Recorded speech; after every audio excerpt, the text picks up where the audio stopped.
W łóżku se leżą dziadek z babką. Nagle się ta babka obraca do tego dziadka i go do Zefel, a pamiętasz, jak kiedyś żeś mnie tak fajnie smyrał po ręce? Dziadek wziął i posmyrał babka po ręce.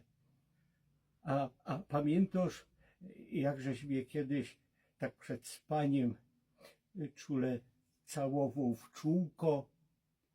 Dziadek się jakoś wygramolił, pocałował babka w czółko, a babka go dodali: Zefel, a pamiętasz, jak kiedyś żeś mnie tak czule zębami muskał w szyjka? Dziadek wyłazi z łóżka, babka się pyta: a kaj to idziesz? No idę po zęby. 90-letni dziadek przyszedł do lekarza. Łazi tam: dzień dobry, panie doktorze. O, dzień dobry, dawno was tu nie było. A co wam to jest? No wiecie, starość, nie radość. No ta prostata mam taką już i mam jeszcze coś takiego, że jak mi się chce sikać, albo kupa mi się chce, to ani dolecieć do kibla nie mogę. No wiecie, dziadku, no to będziemy musieli wziąć od was, żeby te badania zrobić, byście musieli w słoiczku przynieść jednego i drugiego, badania zrobimy, będziemy wiedzieli. Jak to dziadek usłyszał, to zaraz seblik galoty, potem seblik te kalisony, no i dawał mu te kalisony. Tu macie te kalisony. Ale po co? No bo tam jest wszystko. Przyjechała taka reporterka do takiego starszego dziadka, chodzi tam go do: dziadku, a ja się dowiedziała, że wy macie 106 lat i w zeszłym roku żeście obchodzili ze swoją małżonką 80 lat. Prawda to jest? Ja, prawda to jest.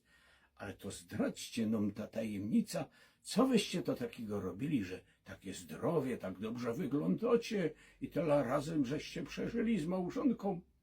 O, panie reporterko, jak my mieli ślub, to my się ze swoją kobietą umówili, że jak będzie jakoś chaja w domu, jakieś larmo, albo jak będzie miała do mnie pretensje, to ją zaraz wyłaża na dwór, na świeże powietrze.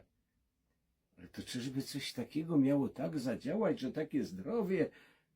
Panie reporterko, ja już 80 lat żyję na świeżym powietrzu. Spotkało się takich trzech dziadków pieronowych sklerotyków.